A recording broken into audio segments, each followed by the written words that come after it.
Hey, I want to say thanks if you're listening on WFMB 1450, 92.3 in Springfield. Also, Rockford, WROK 1440. Thanks as well. And a new member of the Illini Guys Network, WSDR in Sterling, AM 1240, 93.1 FM. Hey, welcome. Glad you're with us every weekend right here in the Sports Spectacular. Larry, Mike, and Brad, joined by Kedric Prince. And if you are new, Sterling, Kedric Prince, let me paint a picture for you. Kedric Prince rides in every week. Every time he's here, he makes the journey over from the West. He comes in the studios here riding a horse with a 10-gallon hat. And it is a sight to see. Kedric comes in, everyone's got their style, right? So I'm the guy always into suits and ties, right? Kedric's got the chaps and the cowboy hat. So, but we love him to death for it. He is, if you don't know, he is the Illini Guys Director of Recruiting. Kids, try not to laugh. For IlliniGuys.com. Kedric, my friend, how are you? Hello in July. Man, this guy does it all, man. I'm telling you, he's got the trusty horse, and we appreciate him making the ride over here. Lassoing up.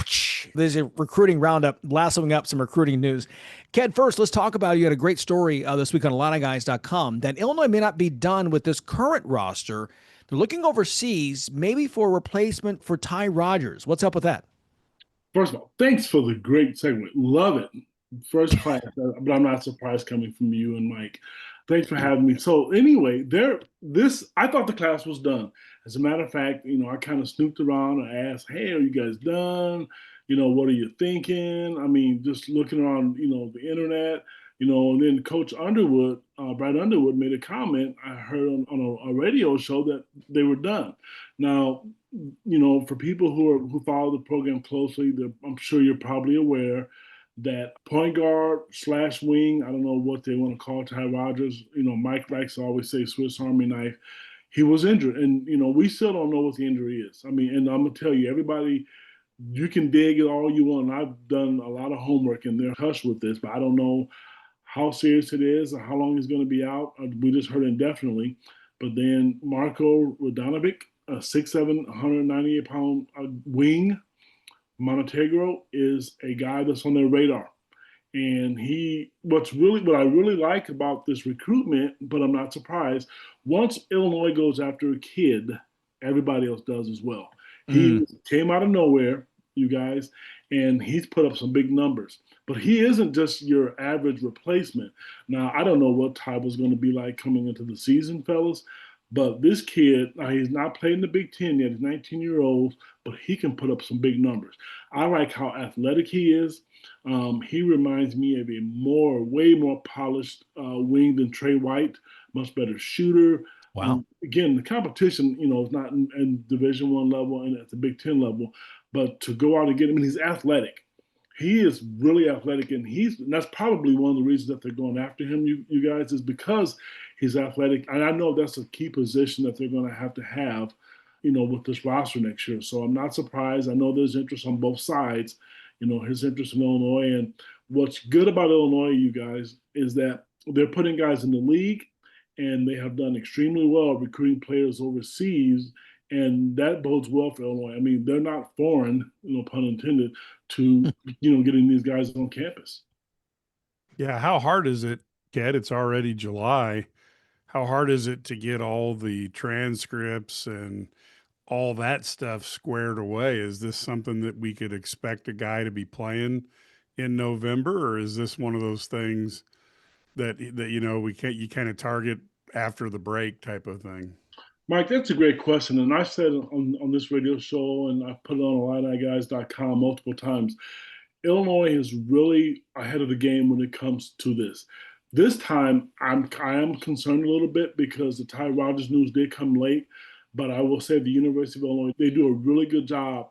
Once they're interested in the kid, the very first thing they do is that they attack the transcript, and then the university has an opportunity to look at that transcript.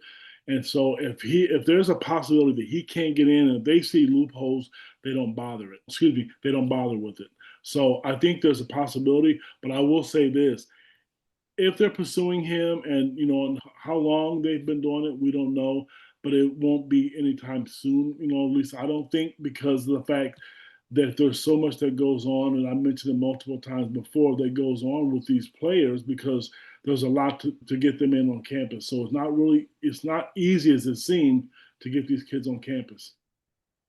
Yeah, that's another question. We have two guys we're waiting on right now. Two new players. They won't both be classified as freshmen, but the point guard Petrovic and then Merkovich, the 6'9" forward, not on campus yet. That process began again a while back. What's the status on them right now? Well, they seem, Brad Underwood, he was at a golf event this week, and he made reference to him. He seemed pretty positive. I don't think it was coach to speak. I've learned about a month or two ago, you guys, that they will be very surprised if both of these players were not on campus at the start of the season.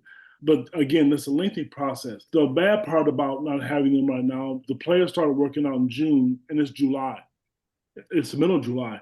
So then the end of July comes and, the players will be able to go home. So they're going to miss that whole season. I mean, that whole spring, I guess, and summer session of not being on campus. So that I do know that they are very confident that they're going to get them on campus, but there's nothing new. Right now, it's just a waiting game on them becoming eligible. But I wouldn't be surprised, so if you look at, Big Tomislav last year when he was on campus, they immediately put him marked him as a sophomore. So there's probably going to be something that they're going to do, whether it be sitting out a month or making both of those players sophomores. There'll be something because the university has done everything and the clearinghouse has everything. So they've done it. It's just a matter of time when when they can get on campus. But I would be surprised, very surprised, if both of those guys weren't on the roster at the start of the season. Mm. Ked, I saw recently that Marcus Ponder had Illinois in the top 5. He's the 7-footer who looks like a Kofi clone. When you see films of him, how can you not look at him and say, whoa, we have Kofi part 2? You know what's funny, Mike? When I saw that, he kind of looks like him. I mean, everything. I mean, seriously, he might even be bigger than Kofi was. He's 320 pounds. Yes. I mean, I was surprised, but I wasn't surprised. And I know the three of us, I know we're not the only ones who thought that and saw that. I mean, you talk about 6'11", 328 pounds. But then here's the good thing about it. It's a good selling point. I mean, you can't say, you had a 2-time All-American there and you hung his jersey. So all the things that's going to go right. I mean, that's why you have success on the basketball court, because when you recruit these kids, you can bring them home. Big kid, and he's a 2026 class, and he's ranked one of the top 10 centers in the country. Got some big suitors after him, but now, guys, I don't see that as a problem anymore in any of the Illinois programs. It could be your old powerhouse. Illinois, I think right now, they're pretty confident in going head-to-head with anybody when it comes in terms of recruiting. But he is a big specimen, fellas. Yeah, I agree with you. 2 one-and-dones this year. Never had that happen before. Even one and done. They had 2 this year. Now currently 3 number 1 or 3 first-round picks in the NBA at the same time. You got to go back to probably the Flying Illini days to have that. Anderson and Gill and Battle. Back in those days. It's been a while, but yeah, Illinois certainly toe-to-toe in one of those teams. Again, that's a destination place again, program again, and we haven't had that for a few decades now. Talking with Kedric Prince, once again, he is the director of recruiting for IlliniGuys.com. Ked, do you get a sense right now? Now, we still have some rules where there are guys getting extra time, like Benham Rickhouse getting a 6th year, but for the most part, the COVID years are over, and so we think we're going to go back to just the 4 years of eligibility, right? Are we seeing now a situation where maybe we are going to be going back to more of an emphasis on high school recruiting, more than leading on the transfer portal and that kind of thing? Well, I think the transfer portal will be big, but I don't think it's going to be as big as it was. I think at some point it will be big, but it's going to slow down. And I think with Illinois, I think what they're doing, and I've always said this, and I'm not just saying this, with Kool-Aid glasses. They've always stayed ahead of the curve. They when the transfer portal became a big thing, they were aggressive. And I remember some of the Big Ten coaches didn't like Underwood, when he went about it. Now everybody's doing it. But to answer your question, they are. They, just within the last 2 weeks, they've offered a lot of high school kids some scholarships. And, as we mentioned this a few minutes ago, they're not just offering kids that can't come in and be difference makers. They're going in and they're getting kids that can play. One kid that we know that we wrote about on IlliniGuys and, we kind of have a good relationship with is a kid from Waukee, Iowa. And I know people listening to this, if you're listening to this show for the first time, don't think for a second just because you heard the word Iowa, this kid's going to be a lock to go there. He's a 6'7" wing in the 2026 class. He's supposed to be visiting sometime later this month to the University of Illinois. And, I know Illinois assistant coach Zach Hamer is the lead recruiter with him. And I did have a conversation with Colin. And this is really weird hearing a kid from the state of Iowa talk about the Illinois program like an Illinois high school prep would. This kid has done his homework. He's thorough. He loves Illinois. He's watched them play. He's watched games since they've recruited him. He's watched YouTube videos. He's looked at the draft. I mean, Illinois has done really, really well. And getting him on campus would be huge, and especially if they can get a commitment out of him early. No, Bradley, go ahead. say Mike, get Brad's thoughts on that. See what he thinks about Colin Rice and going more high school guys.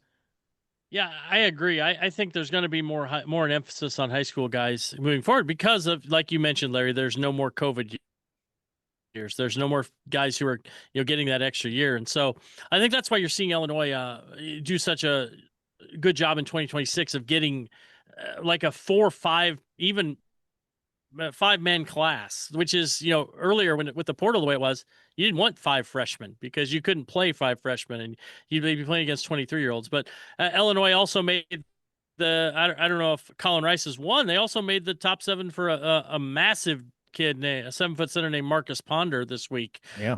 Top 75 kid. And Ponder is like a Orlando Antigua guy. So I really like what they do with this staff with Zach Hamer. Ked mentioned Zach Hamer would have his guys. Orlando Antigua have his guys.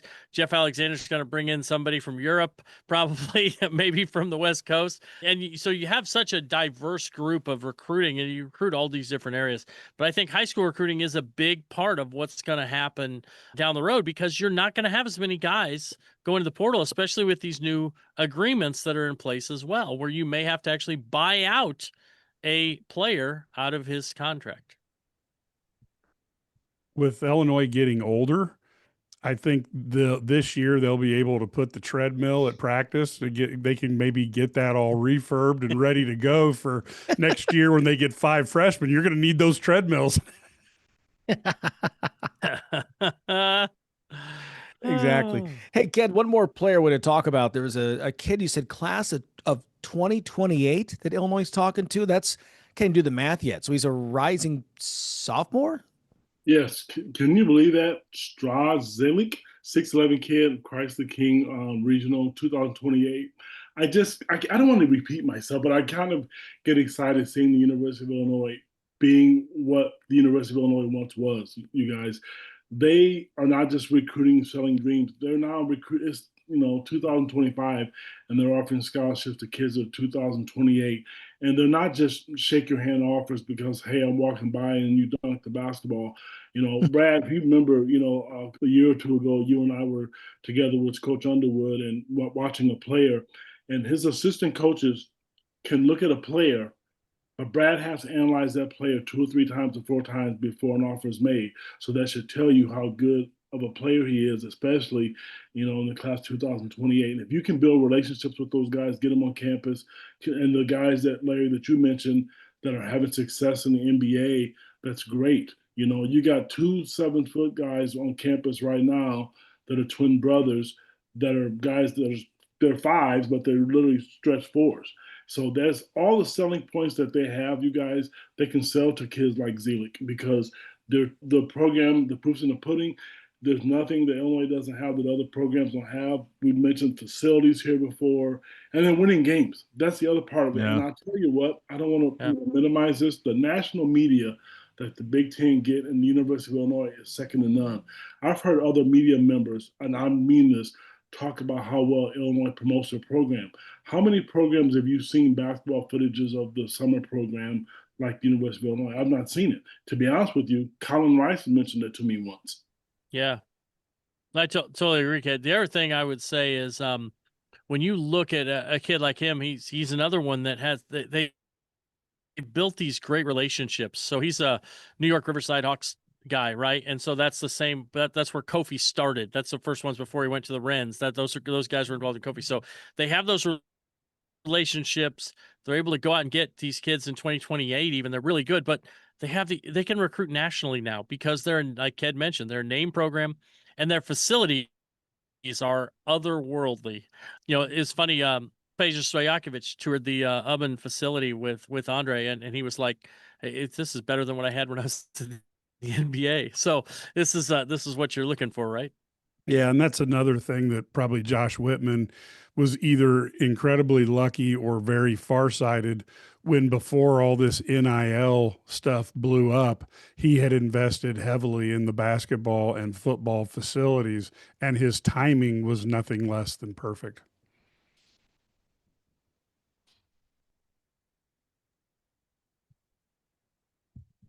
Yeah, it's good stuff. Hey, by the way, Ked, your horse is good and full. Brad went out and gave him some oats. He's got a bucket out there, so he's okay. So you're good for the trip home, man. We appreciate you. Thank you. Appreciate you guys. That 10-gallon hat keeps the sun off Ked. That's a thing. You have to worry about any kind of, issues with the sun and sun poisoning. That because Ked's good. He's got the 10-gallon hat. Kedric Prince, he's a great sport and a good friend. I'm glad he's on our team. IlliniGuys.com, Director of Recruiting. Ked, we appreciate you, man. Thanks so much. We've got more to come. Stay with us. It's the Sports Spectacular, and we are the Illini Guys.